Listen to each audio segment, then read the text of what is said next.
একটি সামান্য অসতর্কতা আর মুহূর্তেই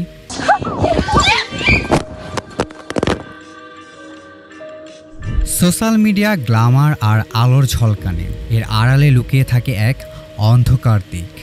আপনি হয়তো ভাবছেন আপনি হাসছেন, গাইছেন আর আপনার জীবনটা রেকর্ড করছেন, কিন্তু আপনার ক্যামেরায় কখন রেকর্ড হচ্ছে আপনার জীবনের শেষ মুহূর্ত তা কি আপনি জানেন?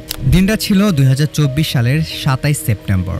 স্থান জর্জিয়ার টিবিলিসি। রাশিয়ান ইনফ্লুয়েন্সার 24 বছর বয়সী আরিনা গ্লাজিনোভা। রাত তখন প্রায় 2:30টা।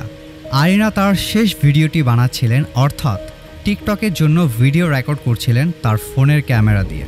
গ্ল্যামারের আলোয় ঝলমলে শহরের রাস্তায় একটি জনপ্রিয় গান গাইছিলেন আর ক্যামেরার দিকে তাকিয়ে হাসছিলেন।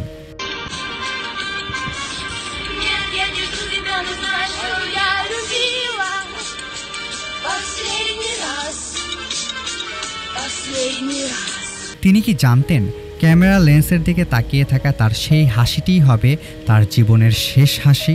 আত্মবিশ্বাসী ভঙ্গিতে তিনি পেছন দিকে হাঁটতে থাকেন, কিন্তু ক্যামেরার নেশায় মগ্ন আরিনা একটি মারাত্মক ভুল করে বসেন।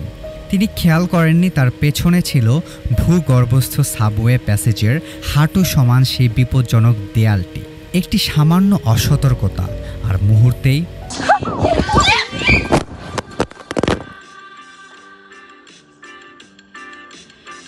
সেই সামান্য দেয়াল পার হয়ে তিনি প্রায় 16 ফুট গভীরে সেই অন্ধকার প্যাসেজে ছিটকে পড়েন।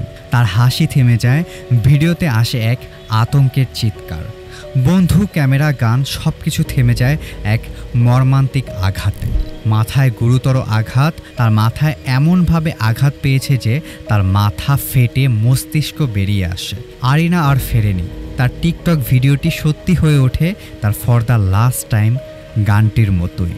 এই দুর্ঘটনা শুধু আরিনার জীবনের শেষ নয়, এটি সোশ্যাল মিডিয়ার জগতে লুকিয়ে থাকা এক ভয়ঙ্কর বিপদ চিহ্ন। একটি সেলফি, একটি লাইক বা একটি ভাইরাল ভিডিওর আকাঙ্ক্ষা কতটা ভয়ঙ্কর হতে পারে, এটা তার বাস্তব প্রমাণ।